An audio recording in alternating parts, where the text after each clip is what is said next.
Continuemos con nuestra serie de Santiago, la cual hemos titulado Hacedores de la Palabra. Estamos en el capítulo 5, versículos 14 y 15. Hoy vamos a ver la última enseñanza de este pasaje. Hemos visto 3 enseñanzas de este pasaje, aunque hoy en esta última es necesario anexar el versículo 16.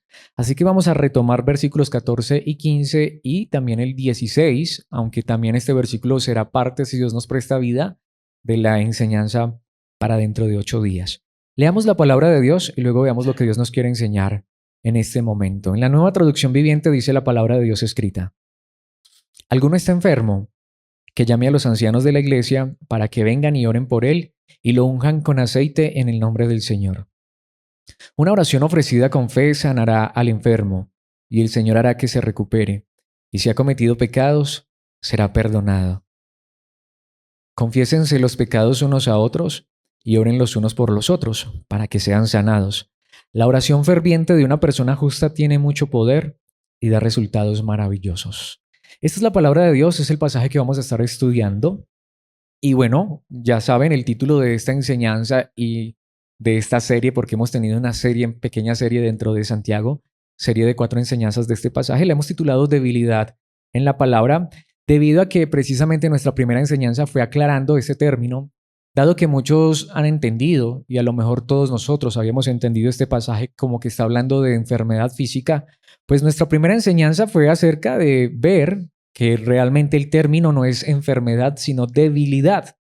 Es realmente el término y vimos cómo entender este término cambia el panorama completamente y literalmente, como fue el título de aquella enseñanza, aclara demasiado este pasaje.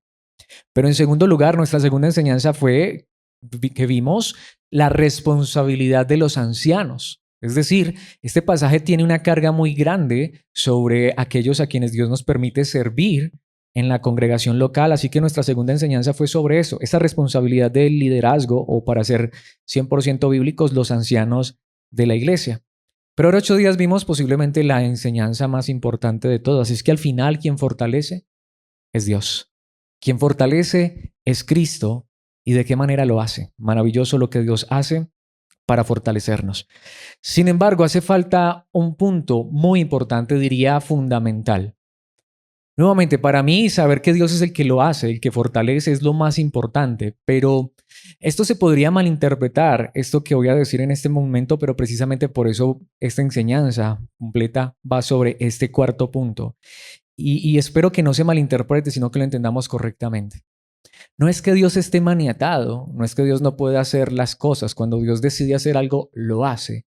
Pero nosotros no podemos ignorar que hay muchos temas donde, como ya vimos, Dios es el que fortalece. Si estamos débiles, Dios ha prometido fortalecernos y sin duda Él es el que lo hace. Pero en este tipo de temas y muchos otros por el mismo estilo, no podemos olvidarnos de la responsabilidad del ser humano. Voy a poner un ejemplo, o mejor dicho, un par de ejemplos, uno bíblico y uno secular para que intentemos entender esto en esta introducción. El ejemplo bíblico es que, por ejemplo, Dios conoce aún nuestras peticiones antes de que siquiera le pidamos. Dios sabe de qué tenemos necesidades. Sin embargo, Él nos llama a orar. Y tristemente hay personas que malinterpretan y dicen, pues si Dios ya sabe, ¿yo para qué oro? Así que aunque Dios sabe, y ciertamente Él es el que suple todas nuestras necesidades, Él es el que responde a nuestras peticiones, Él es el que escucha y responde a nuestras oraciones, pero aún antes de que siquiera abramos nuestra boca, Él ya sabe. Es más, hasta a veces nosotros ni sabemos cómo orar y el Espíritu intercede, ¿sí? Pero Dios quiere que oremos. Así que hay una responsabilidad. Y hay muchas personas que se les dificulta eso y se van a un extremo pensando que es que nosotros le tenemos que ayudar a Dios. Pero está el otro extremo como que no, entonces yo ya no hago nada. No, mis hermanos. Y el otro ejemplo que quiere poner es, por ejemplo, yo estoy enfermo, tengo una enfermedad, pero yo sé que hay un medicamento que me sana esa enfermedad. Ciertamente, yo lo que tengo que hacer es tomarme el medicamento, pero no fui yo quien me sané. Es decir, el medicamento tiene la capacidad de sanar mi cuerpo de esa enfermedad, pero si yo no lo tomo, pues no me sano. ¿La culpa es de quién? Mía. Pero si me tomo el medicamento y me sano, ¿yo me sané? No, fue el medicamento. Es decir, el medicamento está a la disposición. Y no es que el medicamento no sirva, pero si yo no tomo el medicamento. Mis hermanos, así mismo sucede con esto. Hay algo maravilloso. Dios sabe que somos débiles, pero Él nos ha provisto la medicina. Pero si nosotros no tomamos la medicina, y yo creo que ese es el asunto. Entonces no es que nosotros, si nos tomamos la medicina, le ayudamos a Dios, no. Sencillamente aquí hay responsabilidad humana. Por eso, precisamente, el último punto que vamos a ver, es decir, la última enseñanza de estas cuatro, la cuarta enseñanza es respondiendo en la debilidad. Dios sabe que somos débiles. A veces nosotros somos los que nos creemos fuertes. A veces nos pasa como al niño que acaba de dar sus primeros pasitos. Estaba gateando y ya se puso en pie, está dando sus primeros pasitos, pero ya quiere salir corriendo. ¿Y qué pasa cuando sale corriendo? Se cae. Mis hermanos, ¿cuál es el punto? Dios sabe que somos débiles. A Dios no lo sorprende nuestra debilidad. A veces somos nosotros los que pensamos que es que nosotros tenemos un Dios fuerte, por lo tanto nosotros somos fuertes. Bueno, ciertamente somos fuertes porque Dios es fuerte, pero nosotros no hay fortaleza alguna si no fuera por Dios y su gracia y su misericordia. Pero Él es el que nos fortalece en nuestras debilidades. Así que a Dios no le sorprende nuestra debilidad. Dios sabe que somos débiles. Saben, yo creo que por eso es que a veces también se nos olvida la maravillosa gracia de Dios para el pecador. Para cerrar aquí esta introducción e ir a 5 puntos, sí, 5, que quiero que veamos en esta enseñanza. Mis hermanos, es que yo creo que el problema más grande es que si nosotros no comprendemos que Dios llamó fue a débiles, a pecadores, muy conectado con el Salmo, nos vamos a equivocar. En ocasiones lo he dicho, ciertamente el mundo a veces espera más de nosotros de lo que siquiera pudiéramos dar. Es decir, hay personas que creen que el cristiano es perfecto. Hay gente allá afuera que está pendiente de los cristianos a ver si se equivocan a la mínima para criticarlos, para condenarlos, para enviarlos al infierno. Pero el problema es que a veces se nos ha pegado a nosotros como cristianos. Me sorprende que a veces nosotros mismos, sabiendo que somos tan débiles, tan pecadores, tan llenos de fallas, no podamos soportar la falla del otro y cuando el otro falla ya lo mandamos al infierno. Pues estamos cuestionando si es cristiano. Pero tener cuidado con otro extremo. Y es, mis hermanos, recordar que esta enseñanza y las anteriores, y cuando hablamos de esto y de gracia, también estamos hablando con el arrepentido. Si una persona no está arrepentida, está demostrando lo que es. Pero el punto es este, cuando una persona está arrepentida, de hecho tan arrepentida, que a causa de su falla, de su error, de su pecado, de su debilidad, se siente precisamente caído, desamparado, afligido, angustiado, literalmente enfermo en el alma, pero está arrepentido, mis hermanos, esa persona necesita la gracia de Dios y tú y yo deberíamos ser portadores de gracia. Pero el problema también a veces está en que la persona que está en debilidad no responde tampoco al llamado de Dios. Por eso veamos en este pasaje 5 verdades.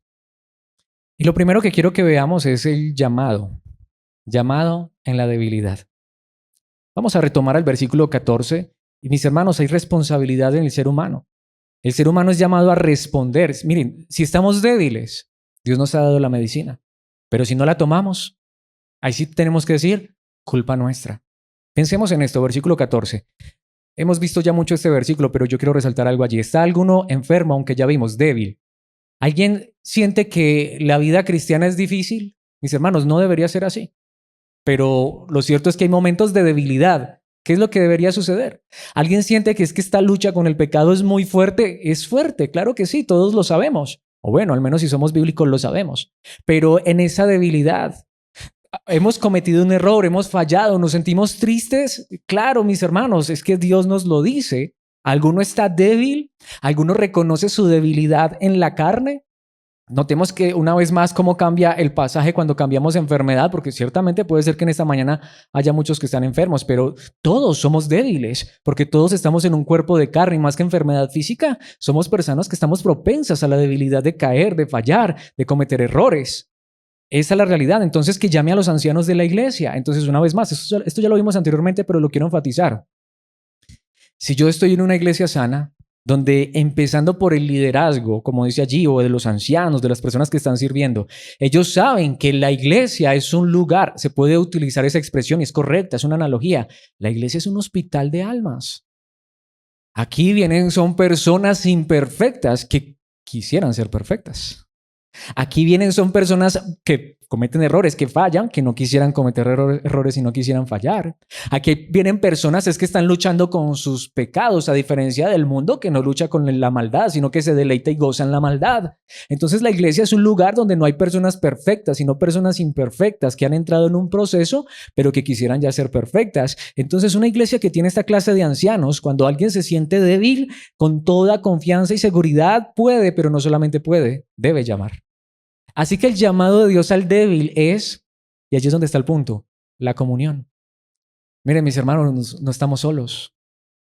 Si tú estás en una iglesia sana, hablando de una iglesia que entiende el evangelio y que las personas que sirven en esta iglesia son personas que entienden el evangelio y son sanas, cuando tú expones o hablas mejor o tú compartes de una manera sana y segura tu debilidad a personas maduras, estas personas no te van a criticar, no te van a condenar, no le van a ir a contar a otra persona, sino que estas personas que van a hacer van a orar por ti, pero también es mi responsabilidad.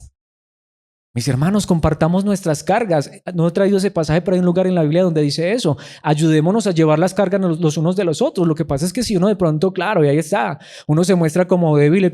Mis hermanos, el problema es que como hemos estado frente a predicadores que se muestran tan fuertes, yo, entre comillas, en ciertos momentos hasta he sido criticado por eso, porque a veces me muestro tan débil y tan vulnerable aquí, mis hermanos, pero es que es la realidad. De hecho, soy más débil de lo que ustedes se pueden imaginar. Yo soy un ser humano de carne y hueso igual que tú, así que a mí no me da temor mostrarme de esa manera. Saben, mis hermanos, el que nos hace fuertes es Dios, pero Él nos fortalece en la debilidad. Literalmente hay un capítulo entero donde el apóstol Pablo se dedicó, y ya estudiamos ese capítulo 12 de 2 a los Corintios, a hablar prefiero hablar de mis debilidades. ¿Sí recuerdan? Yo prefiero hablarles de lo débil que soy, porque esta iglesia tenía líderes que se mostraban muy fuertes. Eso no hace bien a la iglesia, al contrario, hace daño. Miren, mis hermanos, si yo hoy estoy en pie, es por la gracia de Dios. Porque el que está frente a ustedes es un hombre débil, de carne y hueso. Pero si yo he sido fortalecido por Dios y Dios me permite servir a la iglesia, mi hermano, mi hermana, en tu debilidad, llama a un anciano de la iglesia, llama a una persona madura en la iglesia para que venga y ore por ti. Entonces, cuando tú atiendes a este llamado, te sientes débil, te sientes frágil, sientes que el caminar es difícil.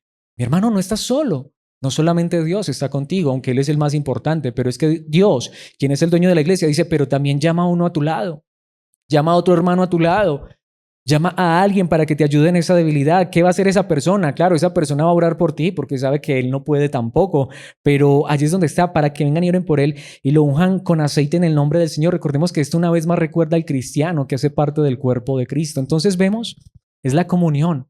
Llama a alguien más, pide ayuda. No solamente a Dios. Ahora alguien dirá, pero es que Dios es suficiente. Sí, pero el Dios que es suficiente, ahí es donde vamos.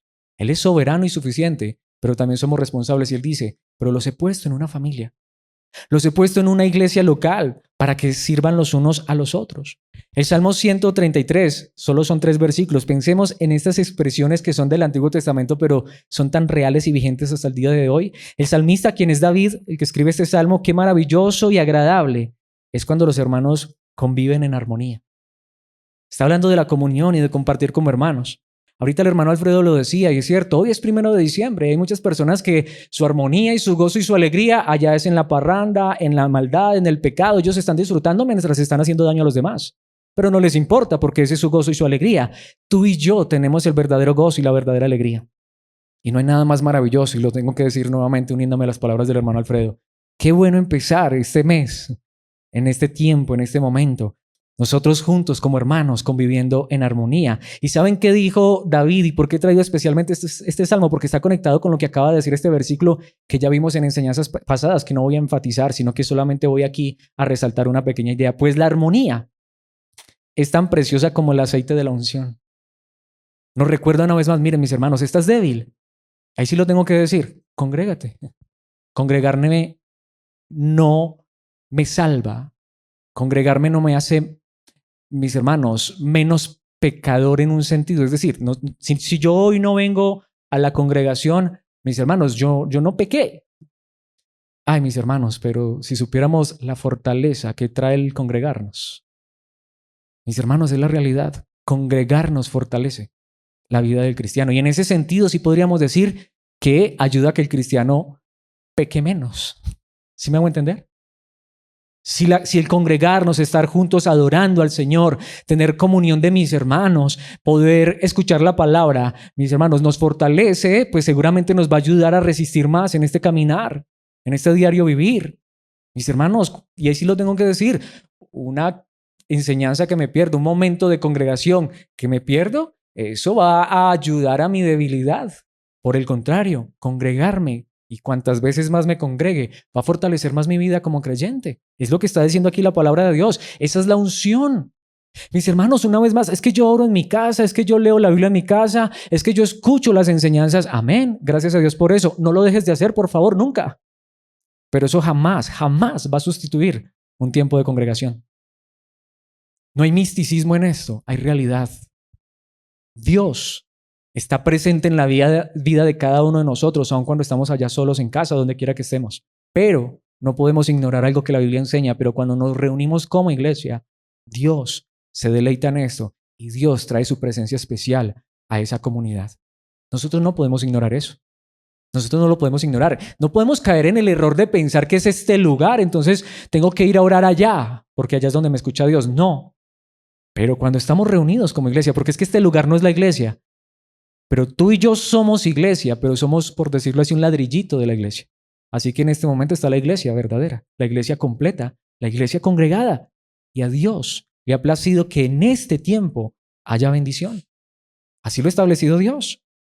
Dice que esta armonía, esta comunión es tan preciosa como el aceite de la unción que se derramó sobre la cabeza de Aarón, que corrió por su barba hasta llegar al borde de su túnica. Lo que está diciendo es, miren mis hermanos, congregarnos.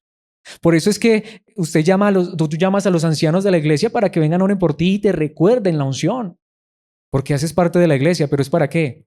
No para que sigas alejado, sino para el contrario, estés más cerca. Dice el versículo 3, la armonía es tan refrescante como el rocío del monte Hermón que cae sobre las montañas de Sión. Y allí el Señor ha pronunciado su bendición, incluso la vida eterna. Mis hermanos, muchas veces podemos estar débiles porque nos hemos olvidado que la comunión como iglesia, como congregación, como hijos de Dios, fortalece la vida del cristiano. Pensemos cómo lo hacía la primera iglesia. Hechos 2, 44 al 46. Todos los creyentes se reunían en un mismo lugar. Seguramente que también, es que seguramente no lo vamos a ver en un instante, y en las casas también. Pero mis hermanos tenían la buena costumbre de reunirse todos en un mismo lugar. Y compartían todo lo que tenían. Mis hermanos, había un compartir. Mis hermanos, era el tiempo más especial para ellos. Tanto que precisamente dado esto vendían sus propiedades y posesiones y compartían el dinero con aquellos en necesidad. Mis hermanos, a veces pasa eso. Hay personas que a veces tienen necesidad y nadie se da cuenta y después, perdón, hasta critican. Pero ¿cómo se va a dar cuenta uno si, perdón mis hermanos, pero aquí no hay brujos, aquí no hay adivinos?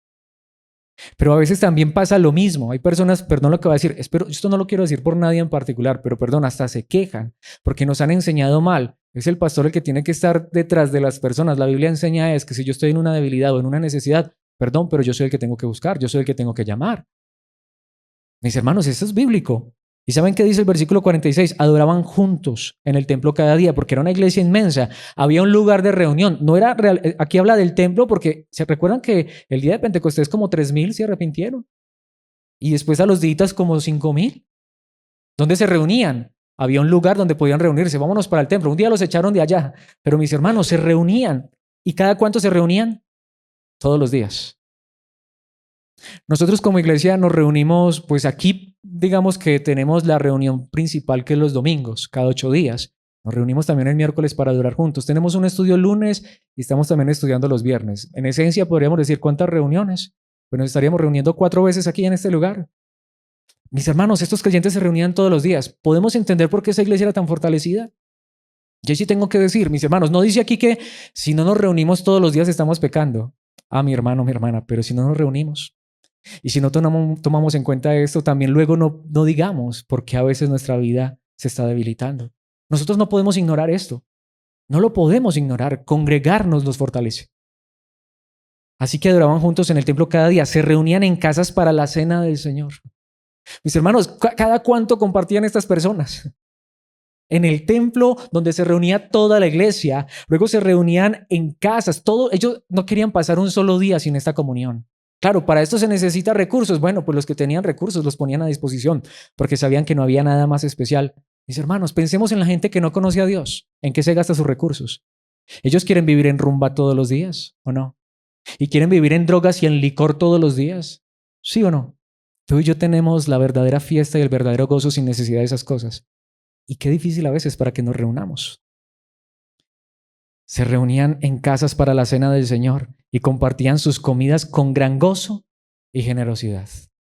Lo voy a decir de esta manera, si no volvemos a esto, mis hermanos, ahí podemos entender la debilidad del cristiano. Ahí podemos entender la debilidad de la iglesia. Es un llamado, puede que suene fuerte, pero mis hermanos, es la palabra de Dios. Primera de Corintios 11:30. Esa es la razón por la que muchos de ustedes son débiles y están enfermos y algunos incluso han muerto. Contexto. Cuando no se reconocía la importancia de la comunión. Recordemos que esto está dicho en el contexto de la cena. Mire, mi hermano, y no solamente reunirnos regularmente. No me pregunten a mí cada cuánto nos debemos congregar. Pregúntate tú en tu corazón y en tu relación con Dios. Para mí, ojalá todos los días.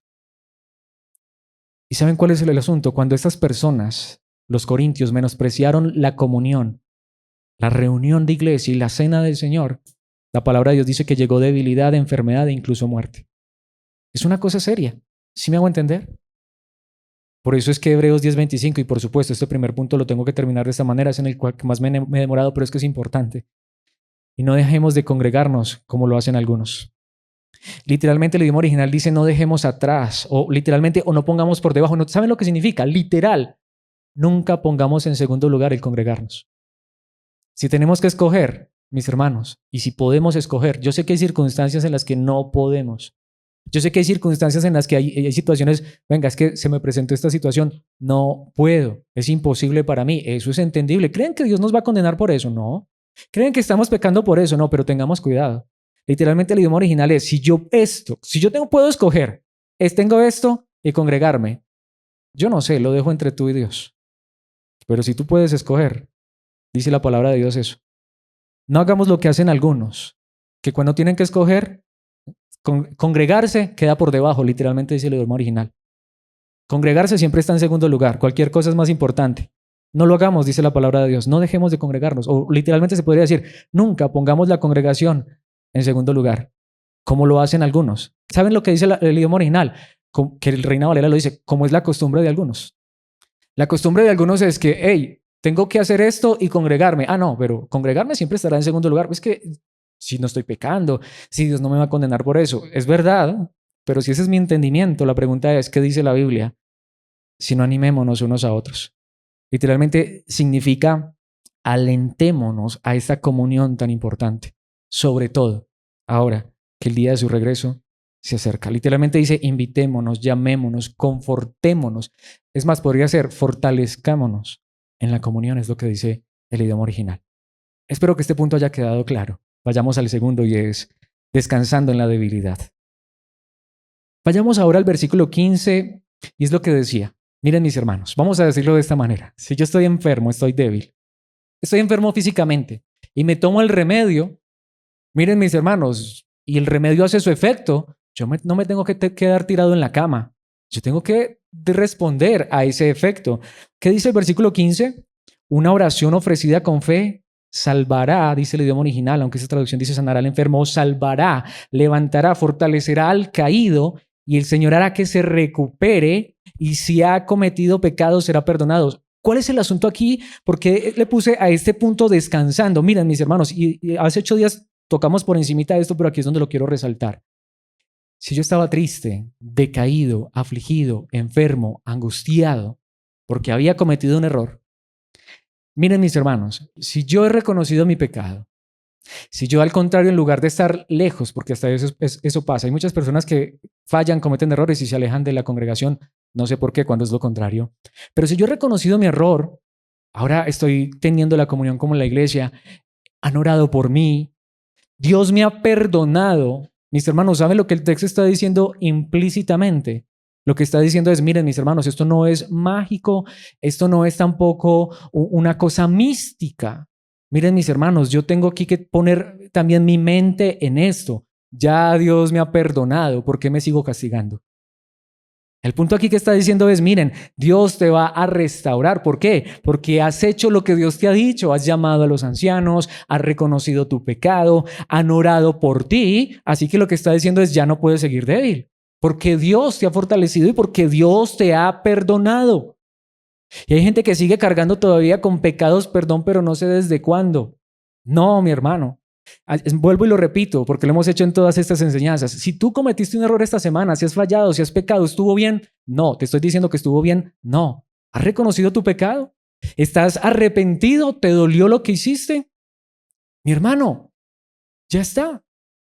Tienes que estar fortalecido porque Dios te ha perdonado. Podemos decirlo, te has tomado la medicina, experimenta sus efectos. Tú no puedes esperar que una cosa rara te acontezca. Aquí hay que ponerle, digámoslo así, mente a esto. Pensemos en lo que el apóstol Pablo dice en Efesios 6:17. Pónganse la salvación como casco y tomen la espada del Espíritu, la cual es la palabra de Dios. La Biblia dice que la salvación nos la tenemos que poner como casco. Es decir, miren mis hermanos, si la palabra de Dios ya nos ha dicho que somos salvos, que hemos sido perdonados, literal, mi hermano, siéntete salvo. Eso no es orgullo, eso no es arrogancia. Es que cometí un error. Pues arrepiéntete, reconoce tu pecado, apártate de ese pecado y encuentra la gracia de Dios. Miren, si todos los que están aquí junto conmigo nos hemos arrepentido de nuestros pecados y hemos creído en Cristo Jesús, en este mismo instante somos perdonados. Cualquier sentimiento de culpa, de una conciencia sucia, mis hermanos, eso ya tiene que estar limpio, porque Cristo nos ha limpiado. ¿Alguien en este momento se está sintiendo culpable por alguna falla, por algún error? Mi hermano, ¿y entonces Cristo? Mi hermano, Él es la verdadera medicina. La salvación debe ser como un casco en la armadura de un creyente. ¿Cuán importante es el casco en la armadura? ¿O era el casco en la armadura de un guerrero de la antigüedad? Y si el guerrero tenía el casco, ¿cómo se sentía? Si tenía la armadura, protegido. Mi hermano, la seguridad de la salvación es una armadura para el creyente. Es más, eso se repite en 1 Tesalonicenses 5:8, que me encanta como lo dice aquí. Pero los que vivimos en la luz, estemos lúcidos, protegidos por la armadura de la fe y el amor, y usemos por casco la confianza de nuestra salvación. De hecho, hay una traducción que dice la seguridad de nuestra salvación. Si tú hoy estás dudando de tu salvación, te tengo la solución. Arrepiéntete, reconoce tu pecado, pide perdón a Dios, ora y ya, porque Cristo es suficiente para perdonar todo pecado. Y si en algún momento tienes dudas, es que las dudas llegan, amén, sí, llegan, bueno, no tanto amén, no deberían llegar, pero llegan, sí, es real, es verdad, ¿sí? ¿Te has sentido alguna vez en duda? Pues aquí está la solución. Es que cometí un error, es que mi falla fue terrible. Mis hermanos, qué mal. Como cuando David, lo que hizo David, ya lo hemos visto muchas veces, fue terrible. Sí. Pero ¿qué vino el profeta? ¿A qué vino el profeta? Lo confrontó, David reconoció su pecado. ¿Y saben qué hizo David? Listo, hasta aquí llegamos ya, sigamos adelante, vuélveme el gozo de tu salvación.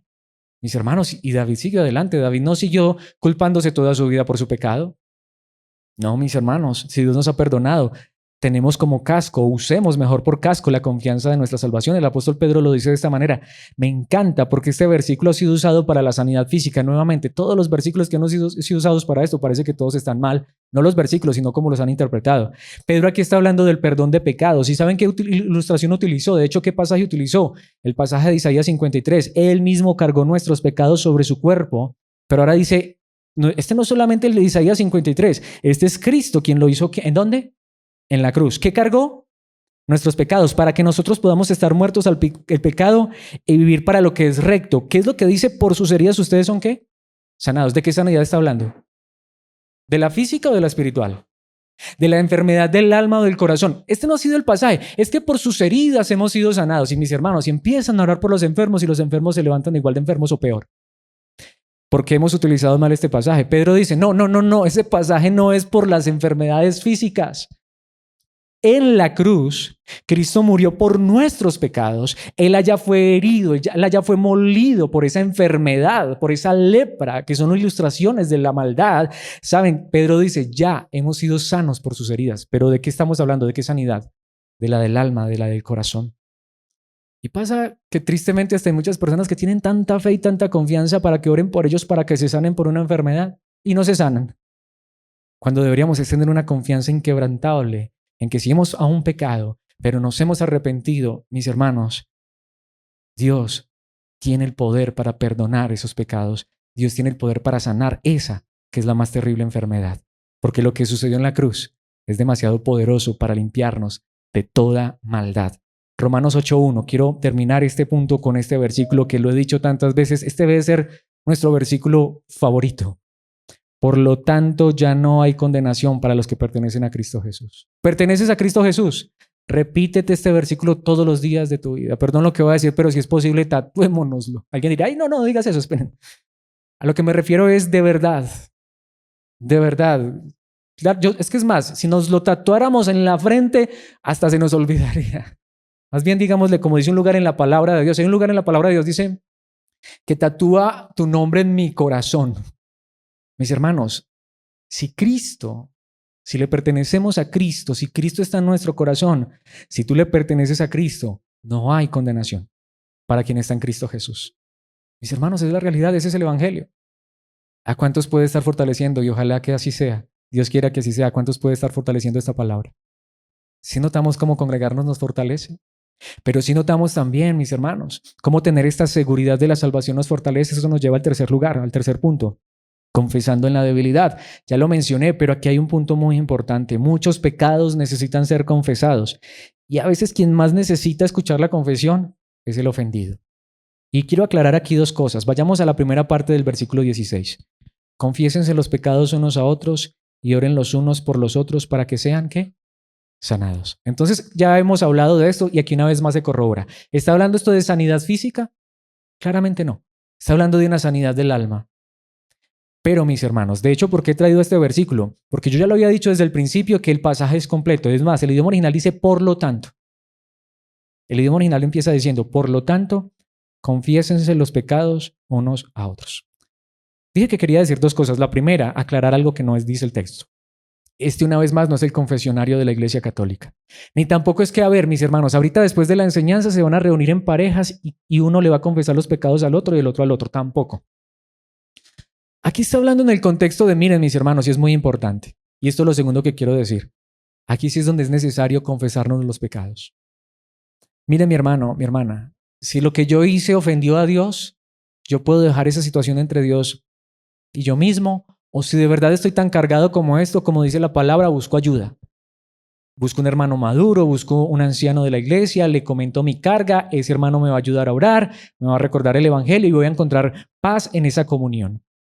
Pero mi hermano, mi hermana, lo segundo y más importante, si lo que yo he hecho fue en contra de mi hermano, como ya lo hemos visto tantas veces, el hijo pródigo dijo, Padre, he pecado contra el cielo, así que reconoció su pecado delante de Dios, pero ¿qué dijo? Y contra ti. Miren, mis hermanos, puede ser que muchos de nosotros estemos débiles o haya hermanos débiles porque nuestro pecado los ha ofendido y no nos hemos acercado ni siquiera a pedir disculpas. Miren, mis hermanos, si hemos ofendido a otra persona, es necesario confesarnos los pecados los unos a los otros. Si no, mis hermanos, eso traerá debilidad a nuestras vidas. Eso traerá debilidad a la comunión. Eso traerá debilidad a nuestro hermano contra quien hemos pecado. Si yo he ofendido a otra persona, no es suficiente decirle a Dios que me perdone. Eso es lo que está diciendo aquí. Miren, mis hermanos, si he pecado contra alguien, si he ofendido a alguien, le pido perdón a Dios, pero también le confieso a esa persona lo que hice. Reconozco. Y no es de mala gana. Bueno, pues sí, sí, perdón, ya supe lo que hice, pero no, mis hermanos, es que realmente estoy arrepentido. Si no, entonces, ¿de qué estoy arrepentido?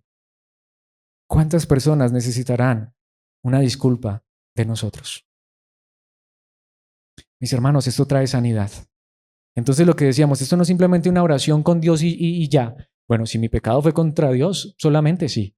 Pero si fue contra mi prójimo, mis hermanos, es necesario. Y en un instante lo vamos a resaltar. Literalmente dice, por lo tanto, para que si notamos que no está hablando de una enfermedad física, esa debilidad que tienes, ahí es donde vamos, es ese conflicto, esa ruptura, ese quebrantamiento. Y aquí lo quiero decir de manera muy personal y aplica todo, obviamente no solamente al matrimonio, pero aplica a todo, mis hermanos. Si nosotros como cónyuges practicáramos más el pedirnos perdón, y orar juntos por nuestras fallas. No sé cuántos matrimonios puedan estar débiles por esta situación. No sé cuántas relaciones entre padres e hijos pueden estar débiles por esta situación. Pero como es el contexto de este texto, no sé cuántas relaciones entre creyentes puedan estar débiles por esta situación. Mis hermanos, necesitamos reconocer nuestras fallas. Si alguien no quiere reconocer sus fallas, si alguien no se arrepiente, es otra cosa. Pero mis hermanos, necesitamos esto. El Proverbio es un versículo muy famoso que lo hemos traído muchas veces. Los que encubren sus pecados no prosperarán, pero si los confiesan y los abandonan, recibirán misericordia. Mis hermanos, necesitamos reconocer nuestras faltas. Jesucristo lo dijo en Mateo 5, 23 al 24. Por lo tanto, si presentas una ofrenda en el altar del templo y de pronto recuerdas que alguien tiene algo contra ti, ¿conocen el pasaje? ¿Qué dice? No, lo más importante es la ofrenda. Eso te dirá un pastor que no le importa sino el dinero. No, deja la ofrenda allí en el altar. Más importante que una ofrenda, más importante que un sacrificio. Lo diría, aún más importante que congregarnos. No diciendo que no es importante. Pero mis hermanos, ¿qué sentido tiene congregarnos cuando estoy aquí sentado en la congregación y allí al otro lado está mi hermano y nos estamos odiando? ¿Saben cuál es el contexto de este pasaje? Si leen los versículos anteriores, Jesucristo enseñó, miren, el odio es como el asesinato. Es lo que acaba de decir Jesús. Por eso precisamente dice, por lo tanto. Jesucristo acaba de enseñar que si yo tengo una rencilla contra ti, literalmente ¿saben qué dice? Mira, no sirve que te congregues. De hecho, hasta eso puede ser contraproducente. ¿Para qué estar dos personas allí enemistadas y albergando odio, rencor? ¿Saben? Si tienes algo contra tu hermano, es más, porque aquí dice, si recuerdas que alguien tiene algo contra ti, porque ¿qué está diciendo? Miren, es que esa persona fue la que me la hizo, pero hay un asunto, pero estás albergando odio en tu corazón. ¿Saben qué dijo Jesucristo? Odiar es como matar. Lee en casa los versículos anteriores. Está hablando de eso. Por lo tanto, si esa es la situación, mira, ningún sacrificio, mejor dicho, no hagas nada. Anda y reconcíliate, que de hecho da la idea de urgencia. Reconcíliate con esa persona. Luego ven y presenta tu ofrenda a Dios. No significa que no sea importante lo otro. Como dice en algún lugar la palabra, no podemos dejar de hacer una cosa ni dejar de hacer la otra. Pero, mis hermanos, ¿saben qué es prioridad? Arreglar nuestra situación. Precisamente, esto nos lleva al cuarto punto, que es totalmente consecuente, y es perdonando en la debilidad. Pero si estamos arrepentidos, o si la persona que nos ofendió está arrepentida, mis hermanos, perdón cómo lo voy a decir, pero no se vale no perdonar. Si alguien está arrepentido, ¿cuántas veces debemos perdonar? 7 veces, preguntó Pedro. ¿Qué dice la palabra? 70 veces 7, que el miércoles estuvimos hablando de eso. ¿Qué significa? Siempre. Pero es que si me ofende, ¿cuántas veces al día? Me ofendió, pero es que usted hace 5 minutos me ofendió. Pero estoy arrepentido, me perdona. Pero otra vez. Sí, pero estoy arrepentido, es que soy un ser humano lleno de errores y de fallas. Le voy a perdonar, van 3. No, si es una cuarta, no me venga a pedir perdón. Espere, ¿qué dijo Jesucristo? ¿Cuántas? ¿7? ¿Vamos a poner la lista en 7? Ya llevan 7 veces, ya no lo perdono más. Jesucristo dijo 70 veces 7, que significa multiplica eso por 7 y síguelo multiplicando. De verdad. Mis hermanos, el perdón es necesario. Si nos tenemos que pedir perdón 1000 veces al día, te hago esta pregunta y ahí es donde vamos. Yo pienso que a veces la falta de perdón de nosotros hacia nuestro prójimo es porque no hemos entendido la misericordia de Dios. Si 1000 veces al día le pido perdón a Dios, ¿cuántas veces me perdona Dios? ¿No me perdona 1000 veces? ¿Cuántas veces le hemos tenido que pedir perdón a Dios en nuestra vida? Y si tenemos el Evangelio claro, ¿cuántas veces nos ha perdonado Dios? Siempre. Y de algo estoy seguro, yo no quiero fallar y yo sé que tú tampoco. Pero yo sé que si el día de mañana Dios no lo quiera, pero si Dios lo permitiera y nosotros fuéramos necios y el día de mañana fallamos, si nos arrepentimos, yo estoy seguro, nos perdona. ¿O no? ¿Sí o no? Eso es lo que a mí me da confianza y seguridad. Yo no quiero fallar mañana, pero yo sé que si el día de mañana caigo, yo sé que Él me levanta. Puede ser que algunos me aplasten, que Dios me guarde. Él es capaz de guardarnos sin caída y todos los días le pido a Dios que me guarde, que te guarde a ti, que nos guarde. Porque Él es capaz de guardarnos sin caída. Pero yo sé que si cayéramos y nos arrepentimos, estoy seguro que nos levanta. 100% seguro. Me hago la misma pregunta. ¿Y será que tú me levantas? ¿Y será que tú me perdonas? ¿Pueden las personas que están a nuestro alrededor entender eso? ¿O somos de aquellos que decimos, no, pero yo tengo mis límites? Mis hermanos, en perdonar no hay límite.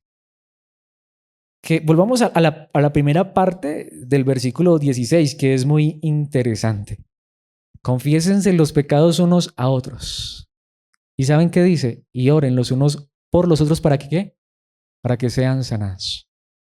Ya me voy a centrar en otro punto, que es el último que vamos a ver sobre la oración. Me adelanto solo un poco, pero miren, mi hermano, ¿saben lo que está diciendo? Y hasta a veces puede suceder eso. Cuando yo le estoy confesando mi pecado a la otra persona también se dio cuenta que me había ofendido. ¿Y saben qué pasa? Se piden perdón mutuo. Perdóname, mi hermano, yo no sabía que te había ofendido.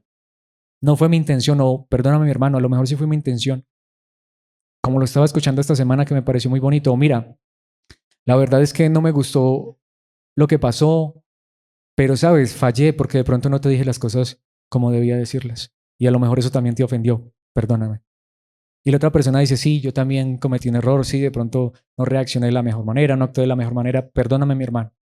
Dice, hermanos, ¿qué acaso eso no trae sanidad? Y pregunta, ¿lo hacemos? Pregunta, ¿es esto prioridad en nuestras vidas? ¿Es importante? ¿Lo habíamos entendido de esta manera? ¿Saben qué dijo Jesucristo en Mateo 6, 14 al 15? Si perdonas a los que pecan contra ti, tu Padre Celestial te perdonará a ti. ¿Saben lo que significa? Jesucristo está diciendo, es que miren, es que tú puedes estar seguro que si pides perdón, tu Padre te perdona, pero pregunta, ¿pero perdonas a los que están a tu alrededor? Eh, Hay una frase que acuñó un cantante, no me gusta como cantante, pero la frase es real. No hay amor que sea eterno si no hay perdón. Mis hermanos, el perdón no es opcional en la vida cristiana. Y saben una cosa, y esto es lo que necesitamos aprender más como iglesia. Hay muchas personas que andan buscando una iglesia perfecta. No.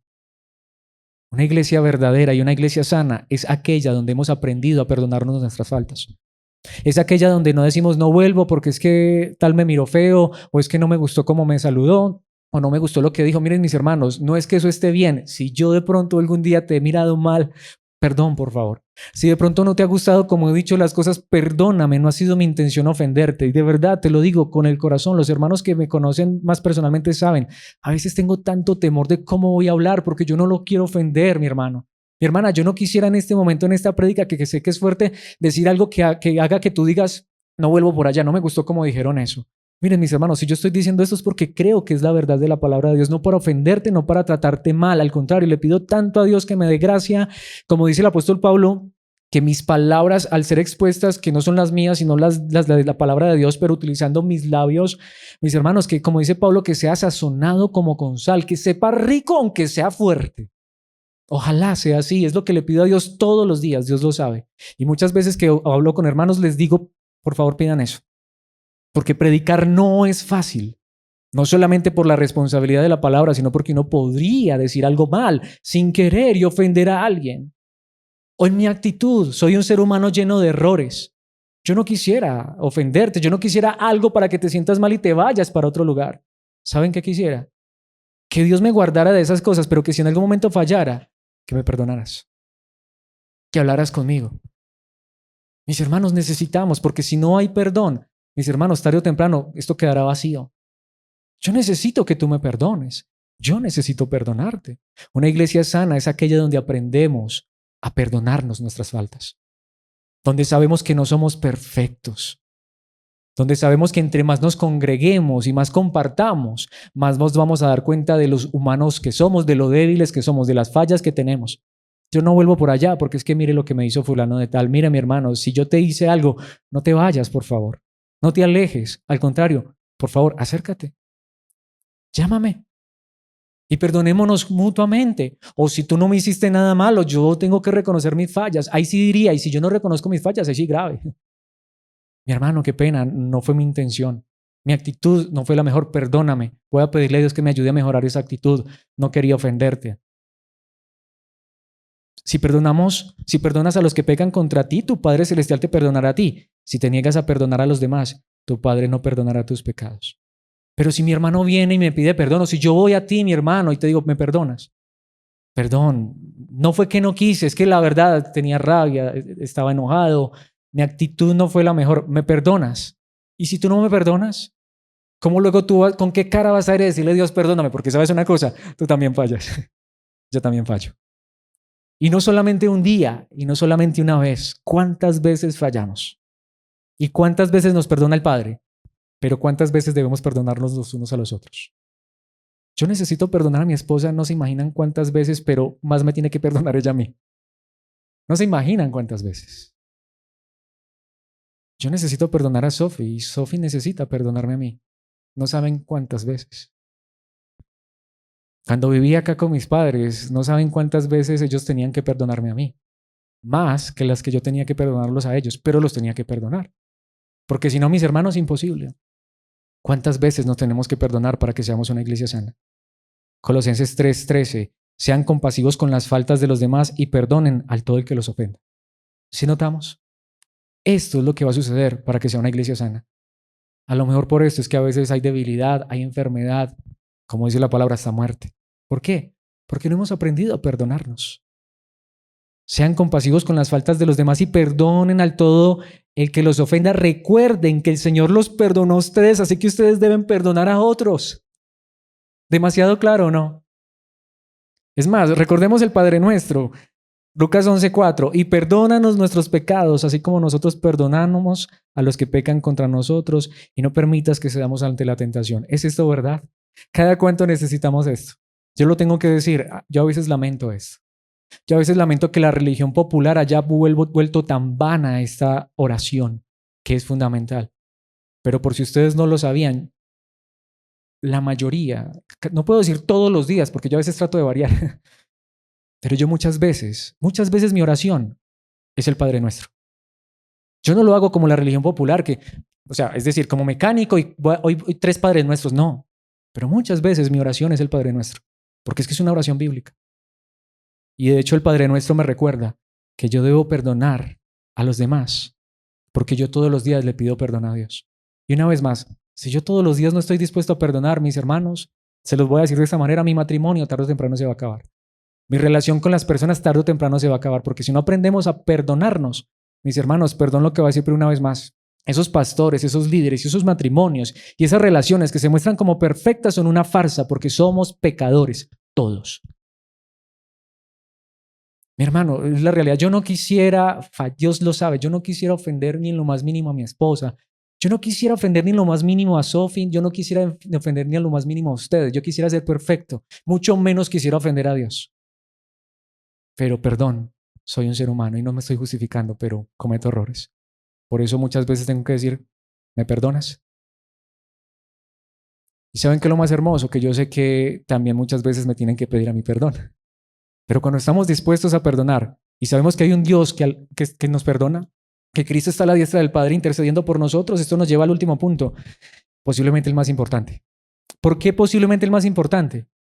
Porque esta finalmente es la muestra del perdón. Y creo que esta es la última dosis, si se puede utilizar esta ilustración del jarabe, para una fortaleza completa en el creyente, orando en la debilidad. Y yo creo que esta es la pequeña gran parte que nos ha faltado.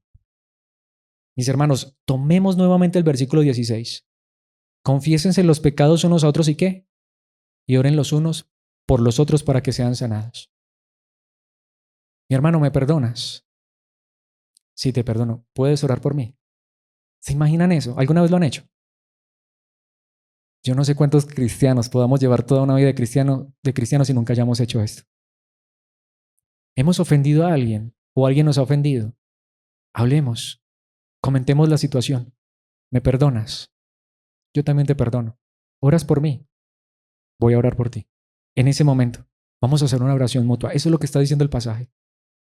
La oración ferviente de una persona justa tiene mucho poder y da resultados maravillosos. Allí está la pregunta literalmente del millón. Perdón por esa expresión tan coloquial, pero es la pregunta del millón. ¿Quién es la persona justa? Alguien podría decir los ancianos. La oración ferviente de una persona justa tiene mucho poder y da resultados maravillosos. Voy a intentar leerlo en el idioma original, es muy complicado. De hecho, les voy a traer otra traducción que creo que lo dice mejor. Pero el idioma original dice algo como la energía de una oración del inocente produce mucha fortaleza.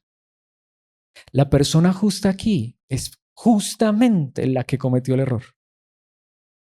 Porque si estás arrepentido, si te ha dolido en el alma, si te has acercado y aún principalmente al ofensor, has pedido perdón y aparte de eso estás dispuesto a aceptar una oración, ¿saben qué dice? Ahora, ora tú. Imaginémonos esto, he pecado, he fallado, he cometido un error. Perdón, mi hermano, perdón, mi amor, si fue contra mi cónyuge, mi esposa. Perdóname por lo que hice. No quise hacerlo, no quise decirlo, fue un error. Amor, ¿puedes orar por mí? Estoy poniendo un ejemplo de una pareja, de un cónyuge. Imaginémonos que yo cometo un error y mi esposa ora por mí. Pero ¿saben qué dice la palabra de Dios? Ahora eres inocente. Ora tú también. Tú tienes acceso al Padre también. Eso es lo que está diciendo el idioma original. Notemos cómo lo dice la palabra de Dios para todos. Por eso, confiésense sus pecados unos a otros y luego oren unos por otros. Me encanta. Y luego oren unos por otros.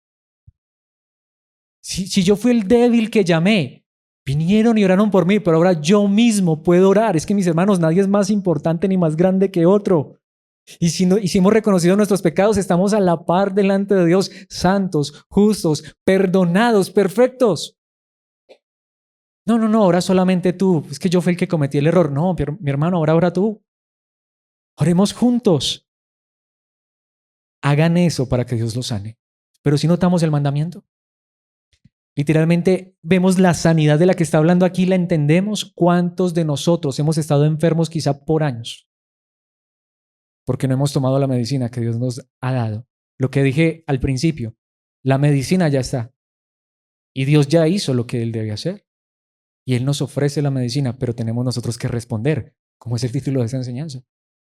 Si de aquí en adelante yo no hago esto, mis hermanos, es el problema mío. Perdón, menos eso sonó feo, sonó fuerte. Sonó como hiriente. A lo que me refiero es a esto, mis hermanos. ¿Lo hemos entendido? ¿Cómo no practicarlo si es tan maravilloso? Creo que sonó mejor.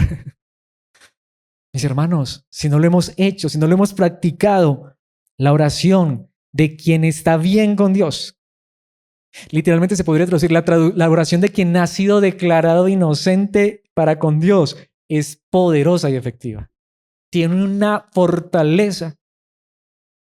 Una vez más, intentemos imaginar qué hacemos este ejercicio. ¿Cuántas de nuestras vidas y de nuestras relaciones, que es el contexto de este pasaje, serían fortalecidas? ¿Cuánta de nuestra comunión sería fortalecida como iglesia, como hermanos, como amigos? ¿Cuánto poder tiene esta oración? Esta es la oración que tiene poder. Por eso es que muchos han orado por sus enfermedades físicas y no se han sanado, porque ahí no está la promesa de Dios. Dios puede sanar una enfermedad, es verdad, lo reitero. Pero mis hermanos, se los aseguro, porque es que no soy yo, es Dios. Dios nos está diciendo, hay una medicina para esto. Mis hermanos, si estamos sufriendo de esto, ahí sí yo diría, como dice en lugar de la palabra de Dios, probemos esta medicina. Yo sí lo tengo que reconocer. Yo hasta el día de hoy no he conocido una persona que se niegue a una oración. Llamemos a orar a nuestro cónyuge. Pidamos perdón y luego oremos los unos por los otros. Llamemos a orar a nuestros hijos. Llamemos a orar a nuestro hermano con quien de pronto estemos contrariados. Reconozcamos nuestras fallas, o si ellos reconocen las fallas, no solamente, y ahí es donde vamos, y yo lo tengo que reconocer. Muchas veces yo le pido perdón a mi esposa y ella me pide perdón a mí. Muchas veces yo le pido perdón a Sophie y Sophie me pide perdón a mí. Yo sí tengo que decirlo, pero en lo que creo que hemos fallado, y es porque, honestamente, yo estoy aprendiendo igual que ustedes, yo no lo había visto de esta manera. Lo que nos ha faltado es la oración mutua. Porque saben una cosa, de nada nos sirve decir perdón, porque la fortaleza de quién va a venir, de arriba. Perdón, vamos a orar para que Dios nos ayude en esta situación. Vamos a orar para que Dios nos ayude a que esto no pase. Y si vuelve a pasar, vamos a orar para que volvamos a encontrar perdón, que nunca se nos acabe el perdón, hasta que Dios nos ayude y nos fortalezca y esa situación sea sanada. Así que, mis hermanos, ¿hasta cuándo deberíamos pedir perdón y dejar de orar? Nunca deberíamos dejarle de hacerlo. Hebreos 4:16. Así que acerquémonos con toda confianza al trono de la gracia de nuestro Dios. Allí recibiremos su misericordia y encontraremos la gracia que nos ayudará cuando más la necesitemos. El contexto es en nuestras debilidades. El problema es que no hemos hecho esto, o al menos yo lo tengo que decir por mí mismo. Yo necesito más ir al trono de la gracia de Dios junto con mi esposa, junto con Sophie, junto con ustedes, juntos. Necesitamos más acudir al trono de la gracia de Dios. A lo mejor, por eso es que todavía hay tantas heridas en nuestro corazón. No hay nada más sanador que pedir perdón, pero luego, es porque alguien dice, ay, pero es que esas heridas quedan abiertas o queda la cicatriz. Miren, mis hermanos, esa oración es capaz hasta de quitar esa cicatriz. Notemos lo que dice Efesios capítulo 18, versículos 19. Perdón, Efesios capítulo 6, versículos 18 y 19. Oren en el poder del Espíritu en todo momento y en toda ocasión. Manténganse alerta y sean persistentes en sus oraciones por todos los creyentes en todas partes. La palabra de Dios nos llama a orar unos por otros en todo momento. ¿Y saben qué dice Pablo? Y oren también por mí. Pídanle a Dios que me dé las palabras adecuadas para poder explicar con valor su misterioso plan, que la buena noticia es para judíos y gentiles por igual. ¿Por qué traje este versículo? Todos necesitamos la oración de los unos por los otros. Pablo dice, oremos en todo momento, y hasta Pablo pedía oración para él. Mis hermanos, oremos los unos por los otros. Mis hermanos, oremos por las familias, no solo la nuestra. Oremos por los hijos, no solo los nuestros. Mis hermanos, somos débiles, todos estamos en debilidad, pero oremos para que Él nos fortalezca. Mis hermanos, ¿cuánto más necesitamos nosotros esta oración el día de hoy? De hecho, Mateo 5:44. Pero yo digo, ¿saben qué dijo Jesús? Ama a tus enemigos. Ah, qué difícil. ¿Saben, mis hermanos, cuál es la mejor manera de mostrar amor? ¿Cómo hago para amar a un enemigo? ¿Saben cuál es la clave? Adivinen. Ora por los que te persiguen. La mejor manera de amar es orar. Y la mejor manera de sellar el perdón es hacer una oración. ¿Te cae mal alguien? Ay, ¿cómo se le ocurre? No, a mí no me cae mal nadie. Ajá. Miremos en nuestro corazón. ¿Tienes amargura, odio, rencor? ¿Recuerdas lo que esa persona te hizo? ¿Quieres encontrar sanidad? Aquí está la respuesta. Es mi enemigo. No quisiéramos tener enemigos, pero puede ser. Hagamos una oración por esa persona. Y si tenemos la oportunidad, oremos con esa persona. Esa oración traerá sanidad, lo prometió Dios. Jesucristo dijo en Mateo 6:28, bendigan a quienes los maldicen. Pero ¿cómo puedo llegar a hacer una cosa de esas? Oren por aquellos que los lastiman. ¿Sí notamos lo que trae sanidad? Perdón lo que voy a decir, pero hay personas que tienen las rodillas peladas de orar allá en sus casas o en un templo. Pero el corazón está herido porque no son capaces de orar por su enemigo. Mis hermanos, no es religiosidad. Yo creo que trae mayor sanidad una oración de 2 minutos. Oro 1 minuto por esa persona ora 1 minuto por mí, que pelarme las rodillas durante días, meses, años. Mis hermanos, ¿cuánta necesidad tenemos de esto? Esta palabra está en el contexto de esto. Y curiosamente ha sido una palabra tan mal interpretada.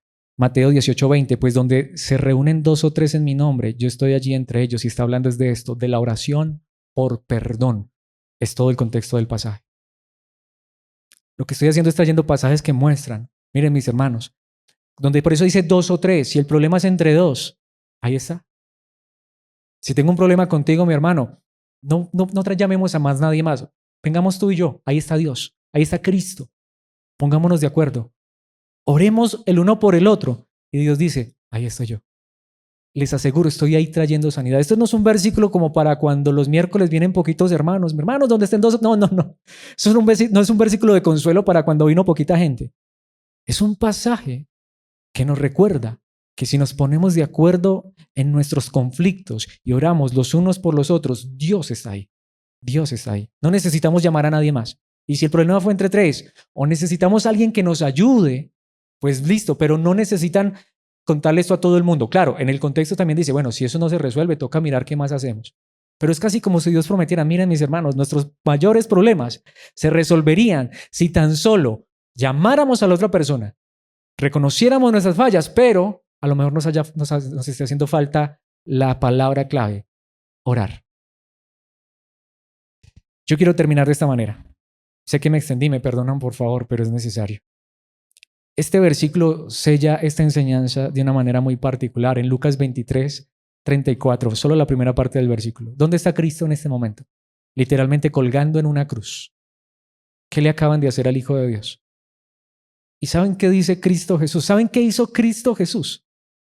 Esto no es solamente no sé cuántas son bueno, sé que son las 7 palabras famosas en la religión popular. No sé qué palabra sea pero eso no es una palabra realmente. Esto fue una oración. Esto fue un ruego. Esta fue una súplica. Esta fue una petición del Hijo de Dios colgado en la cruz al Padre. Jesús dijo, Padre, perdónalos porque no saben lo que hacen. Mis hermanos, pregunta, ¿estamos tú y yo en una cruz? A veces decimos, no, tal situación, eso es una cruz. Nosotros lo hemos vuelto una cruz. Porque hay uno que sí estuvo colgado en una cruz. ¿Y saben qué hizo por sus verdugos? Oró por ellos. Mis hermanos, tengo que terminar con el Evangelio, por supuesto. Debilidad en la palabra, y ya hemos cerrado esta serie. Solo un par de enseñanzas más para terminar con Santiago con la ayuda de Dios. Pero mis hermanos, si hoy estamos débiles, tenemos el Evangelio. A un Dios que nos perdona, que nos levanta, que nos restaura. Pero mis hermanos, a un Dios que nos llama a que juntos nos llamemos. Necesitamos ayuda y si el problema fue entre nosotros, reconciliémonos y descansemos en la obra de Cristo. Confesemos nuestros pecados, perdonémonos, pero más importante, y esta es la oración que creo que más necesitamos, oremos los unos por los otros. Y yo no quiero terminar diciendo, vamos a comprometernos ahora a hacerlo. Probémoslo y veamos cuán bueno es Dios y cuántos recursos nos ha dado para ser fortalecidos. Por eso, qué mejor manera que terminar orando. Padre, te damos muchas gracias por este tiempo, por tu palabra. Te doy gracias por esta congregación, esta iglesia, y por enseñarnos una vez más tu verdad. ¿Cuántas veces hemos orado a ti? ¿Cuántas veces te hemos pedido perdón? Pero ¿cuántas veces nos hemos olvidado de orar juntos en comunión? No basta simplemente decir yo oro. Yo me encierro en mi cuarto. Yo hablo contigo, tengo una relación contigo. Como dice un lugar en tu palabra, ¿cómo podemos decir que te amamos, que tenemos una relación contigo si a veces no nos soportamos entre nosotros? Si a veces nuestra relación entre hermanos está deteriorada, está como una herida abierta, estamos quebrantados, débiles. Nuestras relaciones día tras día más débiles, muy seguramente porque nos hemos olvidado de tu medicina. A lo mejor preguntándonos por qué no nos escuchas, y tú diciéndonos por tu palabra, yo sí los escucho, pero ustedes entre ustedes son los que no se escuchan, los que no se hablan, los que no oran. Perdónanos, Padre Celestial. Como el Padre nuestro, perdónanos nuestros pecados, pero que sea la segunda parte también real, así como nos perdonamos unos a otros. Padre, ayúdanos a encontrar perdón todos los días si es necesario. Ayúdanos a perdonarnos unos a otros, no solo 7 veces, sino 70 veces 7, es decir, siempre. A lo mejor por eso puede ser que algunos estamos débiles, llenos de tantas cargas, porque cometemos errores, cometemos fallas y parte sin novedad, porque hemos creído en un Dios de gracia y de perdón, pero tú eres el Dios de gracia y de perdón, eso es cierto, pero también necesitamos mostrar esa gracia en la vida práctica. Creo que, aunque suene fuerte, gracias Padre por esta palabra, porque yo creo que esto realmente sana. Yo creo que esta palabra hoy sana, y si no es así, Señor, por favor ayuda a que sane, que sea una palabra de sanidad, que sea una palabra de fortaleza, que sea una palabra de aliento. De hecho, ojalá que haya sido dicha con gracia, pero si no, Padre, perdóname tú y que mis hermanos me perdonen si no enseñé esto con gracia. Pero tú sabes que el deseo de mi corazón es que podamos ser fortalecidos con esta verdad, entendiendo que no es simplemente lo que recibimos en esta hora, sino que tú nos ayudes a poner en práctica, como es el título de la serie, a ser hacedores de esta tu palabra. Te lo pedimos en el nombre de Cristo. Amén y amén.